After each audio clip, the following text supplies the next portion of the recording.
Good evening to all of you. Last લેક્ચરની અંદર આપણે વિદ્યુત વિભાજનનો કોન્સેપ્ટ લીધેલો હતો.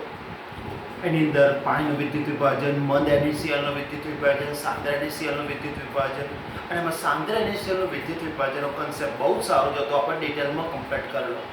બુકમાં એના પછીનો જે તરતનો પોઈન્ટ આવે છે એ 3 કોયડા છે, લખાણ સંબંધિત છે, જે ટૂંકા પ્રશ્નોમાં અથવા OMRમાં પૂછવાની સંભાવના છે. તો એને આધારે લઈને એના જેવા બીજા પણ આજે આપણે ટૂંકા પ્રશ્નો લઈશું, તો બોલ પડીશું.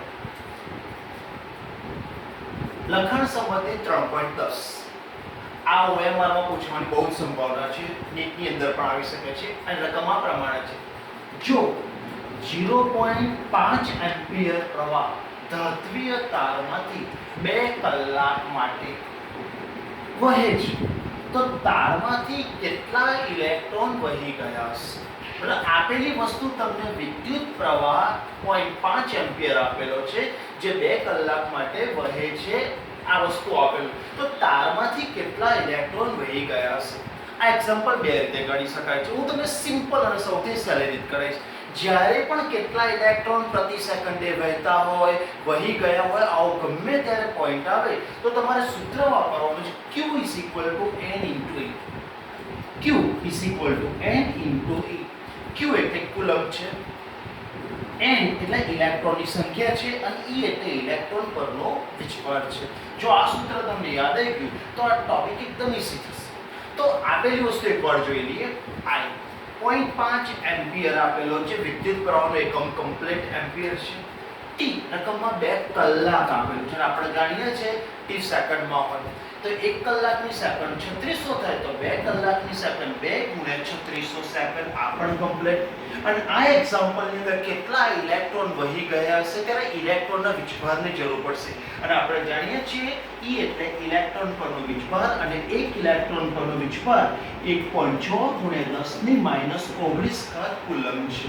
આટલી ઇન્ફોર્મેશન છે આપણી જોડે. તો આપણે સૂત્ર વાપરીશું Q = N × E. એકદમ સિમ્પલ સૂત્ર છે. હવે આપણે એ પણ જાણીએ છીએ કે Q = IT થાય છે. આ સૂત્ર છે Q = I × T. તો Q ના બદલે I × T મૂક્યું. N એટલે ઇલેક્ટ્રોનની સંખ્યા અને E એટલે ઇલેક્ટ્રોન પરનો વિચભાર છે. તો કિંમત મૂકો છો. I રકમમાં I ની કિંમત તમે જોઈ શકો છો 0.5 એમ્પિયર આપેલી છે, મેં મૂકી, ગુણ્યા T 2 × 3600 2 × 3600 બરાબર N આપણે શોધવાનો છે. N એટલે નંબર ઓફ ઇલેક્ટ્રોન, અને E એટલે ઇલેક્ટ્રોન પરનો વિચભાર 1.6 × 10⁻19 કુલમ્બ થાય છે. હવે તમે જુઓ, આ 0.5 એટલે 1/3 કહેવાય, એટલે 1/3 છેદના 2 અને અંશના 2 ઉડી ગયા, એટલે રહેશે 3600 બરાબર N ગુણ્યા 1.6 × 10⁻19 કુલમ્બ. આપણે N ને સૂત્રણ કરતા બનાવે છે, આપણે N શોધવા, તો N ને સૂત્રણ કરતા બનાવવામાં કૌંસમાં 3600 છેદના 1.6 × 10⁻19 કુલમ્બ થાય.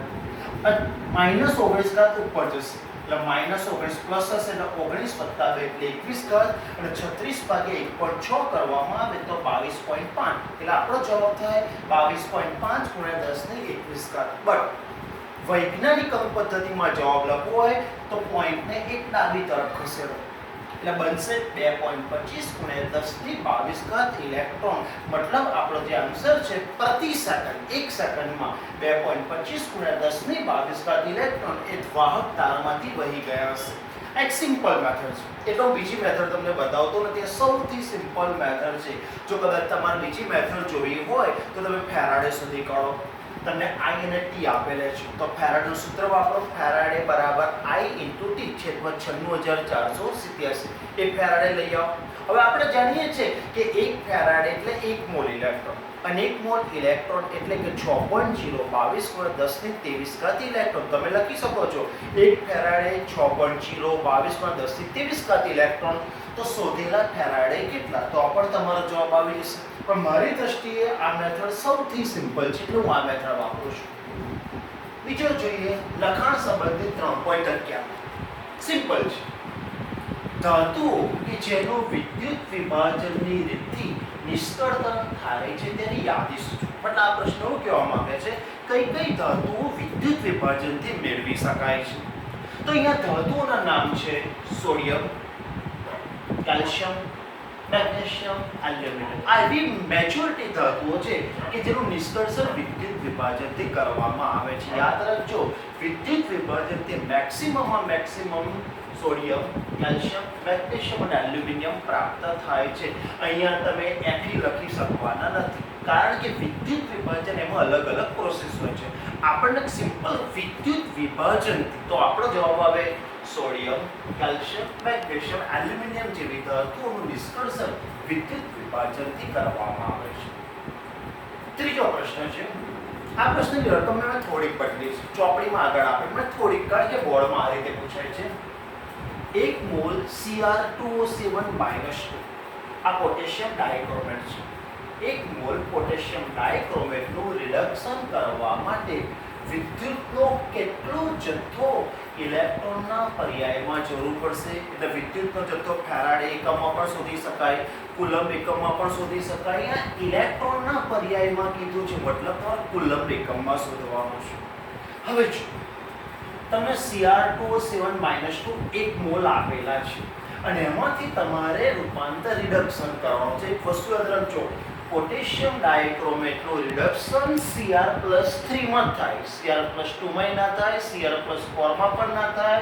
પોટેશિયમ ડાયક્રોમેટનું રિડક્શન Cr+3 માં થાય છે, યાદ રાખજો.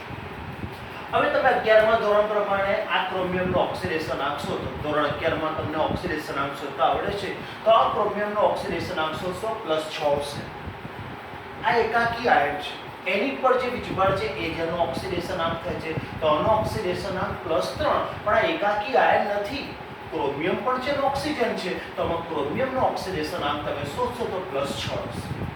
પોઈન્ટ નંબર બીજો, અહીંયા ક્રોમિયમના 2 પરમાણુ છે, અહીંયા ક્રોમિયમના 1 પરમાણુ. તો સ્ટેપ નંબર 2, અહીંયા ક્રોમિયમના 2 પરમાણુઓથી જમણી તરફ ક્રોમિયમના 2 પરમાણુ મૂકો એટલે આગળ તમારે 2 મૂકવા પડશે. હવે 2 મૂકવાને કારણે ઓક્સિડેશનાંક છે તો એનાથી ડબલ એટલે કે એનાથી 2 ગણો થશે. તો અહીંયા ક્રોમિયમનો 2 ગણો થાય તો અહીંયા પણ ક્રોમિયમનો તમારે 2 ગણો કરવાનો. ધોરણ 11માં તમે જાણો છો નિયમ નંબર 2 છે. અહીંયા 2 એટલા માટે મૂક્યા, ડાબી તરફ ક્રોમિયમના 2 પરમાણુ છે તો જમણી તરફ મારા ક્રોમિયમના 2 પરમાણુ કરો. પરમાણુ સંતુલન કરવા આગળ મેં 2 મૂક્યું. તો 2 મૂકવાને કારણે આ ક્રોમિયમનું ઓક્સિડેશન પહેલા છે તો એના કરતાં 2 ગણો થાય તો 6 થઈ જશે, અને આ ક્રોમિયમનું ઓક્સિડેશન પહેલા 6 હતો એના ગણો ડબલ થઈ એટલે 12 થઈ જશે. હવે સાંભળો, બુકમાં આપેલું છે પણ એક્ઝામની અંદર બોર્ડની અંદર જી એની અંદર આપતા નથી, એટલે એનો બનાવતા શીખવાનું. તમારી પાસે Cr2O7 -2 અને 2Cr+ આટલું આપણી જોડે છે. હવે જો પોટેશિયમ ડાયક્રોમેટ અને KMnO4 એ મોટે ભાગે મેજોરિટી એસિડિક માધ્યમમાં પ્રક્રિયા થાય છે, આ યાદ રાખજો. તો અહીંયા તમે માધ્યમ નથી આપ્યો પણ યાદ રાખજો, પોટેશિયમ ડાયક્રોમેટ અને પોટેશિયમ પરમેંગેનેટ છે એસિડિક માધ્યમમાં પ્રક્રિયા મેજોરિટી થાય છે. તો એસિડિક માધ્યમ છે, તો એસિડિક માધ્યમમાં તમે જો અહીંયા ઓક્સિજન 7 છે, જમણી તરફ અત્યારે ઓક્સિજન નથી આપે એ રીતે વિચારો. તો જે તરફ ઓક્સિજન ખૂટતા હોય તે તરફ તેટલા જ H2O મૂકો. તો અહીંયા 7 ઓક્સિજન છે, અહીંયા ઓક્સિજન નથી તો તમે 7 H2O મૂકો. જે તરફ ઓક્સિજન ખૂટતા હોય એ બાજુ એટલા જ H2O મૂકો. અને એની બીજી બાજુએ આના ડબલ એટલે 7 ના ડબલ 14 H+ મૂકો, કારણ કે આપણે એસિડિક માધ્યમની અંદર છે.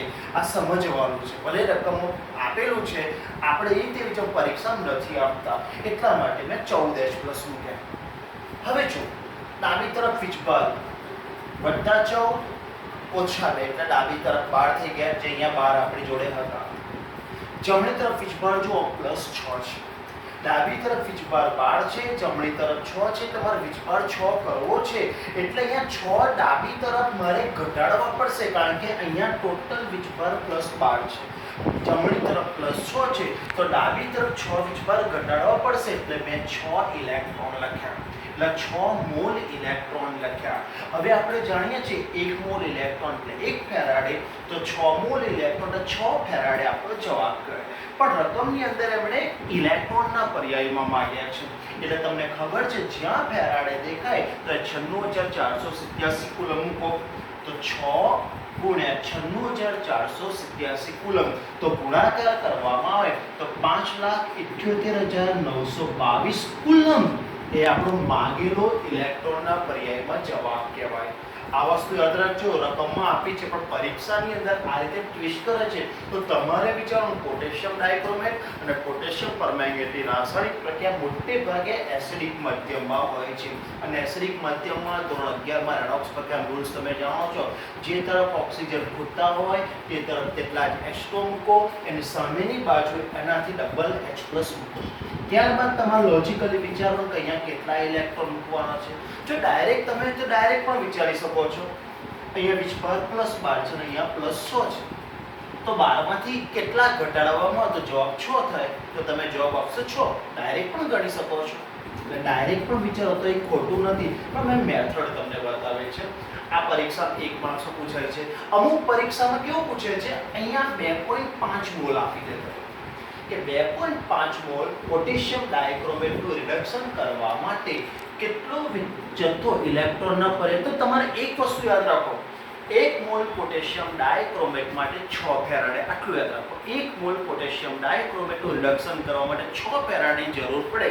તો આપેલા મોલે કેટલા, તો તમારો 1 સેકન્ડમાં જવાબ મળી જશે. અહીંયા જે આપેલો હોય એના ગુણ્યા તમારે 6, કારણ કે 1 મોલે 6 ફેરાડની જરૂર પડે છે. તો આપેલા મોલે કેટલા, તો તમારે અહીંયા એક નોંધ લખી કાઢવાની. નોંધ તમારી જાતે લખવાનું, શાબ્દિક બોલું છું. 1 મોલ પોટેશિયમ ડાયક્રોમેટનું એસિડિક માધ્યમમાં રિડક્શન કરવા માટે 6 ફેરાડે વિદ્યુતનો જથ્થો જરૂર પડે છે. નોંધ, આ સાચી વસ્તુ છે, જેને કારણે પરીક્ષામાં તમે ગમે એટલા મોલ આપો 1 સેકન્ડમાં તમે જવાબ લાવી શકો છો. એક નોંધ યાદ રહે. તો હવે ચોપડીમાં લખાણ સમય 3 કમ્પ્લીટ થઈ ગયા, પણ મને એવું વિચાર આવ્યો કે આવા થોડાક એક્સ્ટ્રા એક્ઝામ્પલ લો. તો એક્સ્ટ્રા એક્ઝામ્પલ છે નીટ માટે, ગુજકેટ માટે, બોર્ડની એક્ઝામ માટે મેં બહુ સરસ બનાવ્યા છે, જરા ધ્યાનથી જોજો. અહીંયા મોટે ભાગે પરીક્ષામાં પોટેશિયમ પરમેંગનેટના બહુ ટોપિક આવે છે, બુકનો નથી, બહારનો છે. KMnO4 જેને આપણે પોટેશિયમ પરમેંગનેટ કહીએ છીએ. પોટેશિયમ પરમેંગનેટની કોઈ પણ રાસાયણિક પ્રક્રિયા કરવામાં તો કેટલા ફેરાડે, તો બાળકોને તકલીફ પડે છે. તો સાંભળો, પોટેશિયમ પરમેંગનેટ માટે એસિડિક માધ્યમ, બેઝિક માધ્યમ અને તટસ્થ માધ્યમ. પોટેશિયમ પરમેંગનેટ 3 માધ્યમમાં પ્રક્રિયા કરે છે, પણ મોટે ભાગે એસિડિક માધ્યમમાં સૌથી વધારે પ્રક્રિયા કરે છે. તમે 12મા ધોરણમાં કેમિસ્ટ્રીમાં પહેલો પ્રેક્ટિકલ કરશો ને, એમાં પણ તમે જો KMnO4 નું મોરના સાથે ટાઇટ્રેશન કરશો, ત્યારે અંદર તમે સલ્ફ્યુરિક એસિડ એક ટેસ્ટ ઉમેરશો, કારણ કે એસિડિક માધ્યમ બનાવવાનું છે. એસિડિક માધ્યમ એટલા માટે બનાવવામાં આવે છે કે એસિડિક માધ્યમમાં પોટેશિયમ પરમેંગનેટ પ્રબળ ઓક્સિડેશન કરતા તરીકે કામ કરે છે. Point number 1. અને પોઈન્ટ નંબર 2, એ ઇકોનોમિકલ ઈસી પડે છે, ઝડપથી રાસાયણિક પ્રક્રિયા થાય છે. એટલે પોટેશિયમ પરમેંગનેટ એસિડિક માધ્યમમાં સૌથી વધારે રાસાયણિક પ્રક્રિયા કરે છે. હવે સાંભળો, MnO4- એટલે કે KMnO4 મેં K+ કાઢી એટલે MnO4- MnO4- જ્યારે પણ MnO4- આપે એટલે પોટેશિયમ પરમેંગનેટ છે. હવે એસિડિક માધ્યમમાં MnO4- નું હંમેશા Mn+2 માં રૂપાંતર થાય. યાદ રાખજો, એસિડિક માધ્યમમાં KMnO4 નું Mn+2 માં રૂપાંતર થાય. Mn+2 it means MnO. યાદ રાખજો, નીટ માટેનો કોન્સેપ્ટ છે, એસિડિક માધ્યમ હોય તો MnO4- નું Mn+2 માં રૂપાંતર થાય. હવે તમે જો આમાં મેંગેનીઝનું ઓક્સિડેશન આમ તમે ગણશો +7 આવશે. 11મા અધ્યાયની રીતે તમે ગણજો. તમારે કરવાનો છે +2, અહીંયા છે +7, અહીંયા છે +2, એટલે 7 માંથી કેટલા ઘટાડો તો 2 થાય, તો જવાબ આવે 5.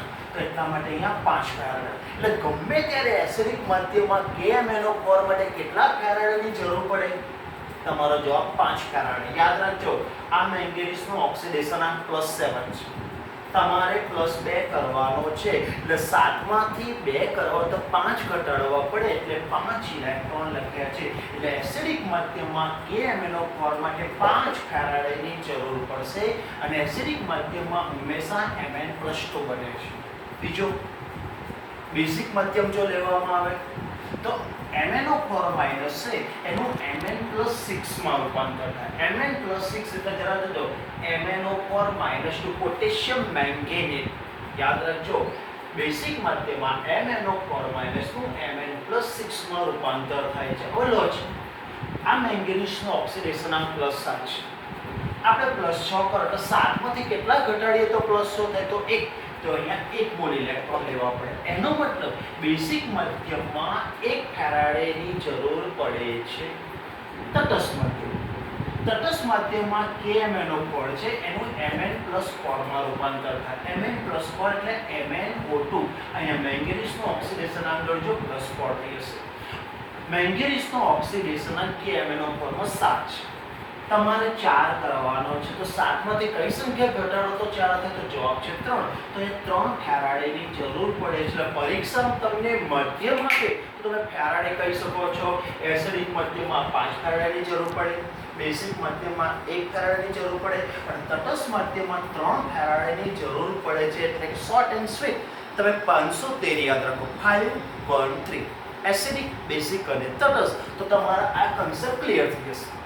દાખલા તરીકે ઉદાહરણ આપો, તમને એવો પ્રશ્ન પૂછે કે એસિડિક મધ્યમમાં KMnO4 નો તુલ્યભાર કેટલો? ઓપ્શન આપેલો હોય m/2, m/3, m/4 અને m/5. તો જવાબ આવશે m/5. કેવી રીતે? m ના છેદમાં +5. પરીક્ષામાં બેઝિક માધ્યમમાં પૂછે તો m ના છેદમાં 1. પરીક્ષામાં તટસ્થ માધ્યમ પૂછે તો m ના છેદમાં 3. આ રીતે તમે ડાયરેક્ટ પણ સોલ્વ કરી શકો છો. આ કન્સેપ્ટ છે. હવે આ એક ટોપિક છે જે પણ પરીક્ષામાં OMR માં પૂછાઈ શકે છે. એની વેલ્યુ આ રીતે છે: કોપર સલ્ફેટ, સિલ્વર નાઇટ્રેટ અને ફેરિક ક્લોરાઇડના દ્રાવણમાંથી 1 મોલ ઇલેક્ટ્રોન, એટલે 3 વિદ્યુત વિભાજન કોષો છે, એ ત્રણેમાંથી 1 મોલ ઇલેક્ટ્રોન, 1 મોલ ઇલેક્ટ્રોન એટલે 1 ફેરાડે વિદ્યુતનો જથ્થો પસાર કરતા કેથોડ પર કોપર, સિલ્વર અને Fe ના કેટલા મોલ પ્રાપ્ત થશે? જરા ધ્યાનથી જોજો. 3 અલગ અલગ વિદ્યુત વિભાજન કોષો છે પણ ત્રણેમાંથી સમાન વિદ્યુતનો જથ્થો પસાર કરેલો છે. તો કેથોડ પર કેટલું કોપર, કેટલું સિલ્વર અને કેટલું Fe પ્રાપ્ત થશે? તો તમને કોપરનું ઇક્વેશન યાદ છે, આપણે બહુ વખત લખેલું છે. Cu+2 electron gives Cu. સિલ્વરનું ઇક્વેશન પણ યાદ છે. Ag+ electron gives Ag. અને FeCl3 એટલે Fe+3 છે. તો Fe+3 અને વીજભાર પ્લસ છે, +3 છે તો 3 ઇલેક્ટ્રોન લેવા પડે gives Fe. આટલું આપણને ખબર છે. જૂના દાખલામાં ટોપિક આવી ગયો છે. હવે ઓપ્શન જરા જો: 1/2/3, 3/6/2, 2/1/3 અને 2/6/3 છે. ઓપ્શન આપેલા એમાં ડાયરેક્ટ ના લખાય. આ ઇક્વેશન તમને આવડે છે. હવે સાંભળો, એમણે 1 મોલ ઇલેક્ટ્રોન પસાર કરવાના. 1 મોલ ઇલેક્ટ્રોન એટલે આ 2 ફેરાડે છે, આ 1 ફેરાડે છે, આ 3 ફેરાડે, બધામાં 1 ફેરાડે કરી દો.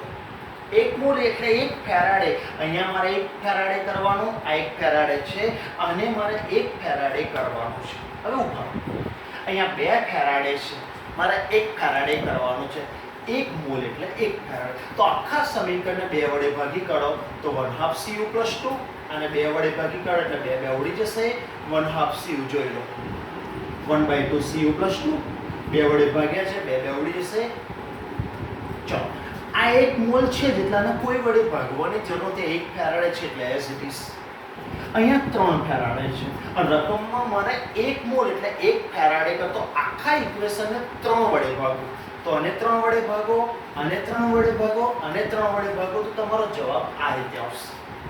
હવે મોલનો ગુણોત્તર તમે જો: કોપર 1/3, સિલ્વર 1 અને Fe 1/3. તો જવાબ 1/3/1/1/1/3 થશે. પણ ઓપ્શનમાં આવો જવાબ નથી. જો તો તમારે શું કરવાનું? છેદમાં 2 અને 3 છે તો 2 અને 3 નો લસા 6 થાય. તો અંશમાં બધાને 6 વડે ગુણો અને 6 વડે ગુણશો એટલે 6 × 6 છેદમાં 2 અને 6 વડે ગુણશો એટલે 6 × 6 છેદમાં કશું નથી એટલે 1 અને 6 વડે ગુણશો તો 6 × 6 છેદમાં 3. તો આ રીતે તમારું પદ જેમમાં આવશે. 6/2 એટલે 3, 6/1 એટલે 6, 6/3 એટલે જવાબ 2. તો આપણો જવાબ 3/6/2. તો ઓપ્શનમાં બી ઓપ્શન તમને કમ્પ્લીટ દેખાય છે. તો તમે જો આજે આપણે KMnO4 ની શોર્ટકટ મેથડ, જો તમે 5 1 3 એસિડિક, બેઝિક અને તટસ્થ આટલું તમને યાદ હોય તો તુલ્યભાર પણ આવડી જાય, કેટલા ફેરાડેની જરૂર પડે એ ટોપિક કન્સેપ્ટ ક્લિયર કરો.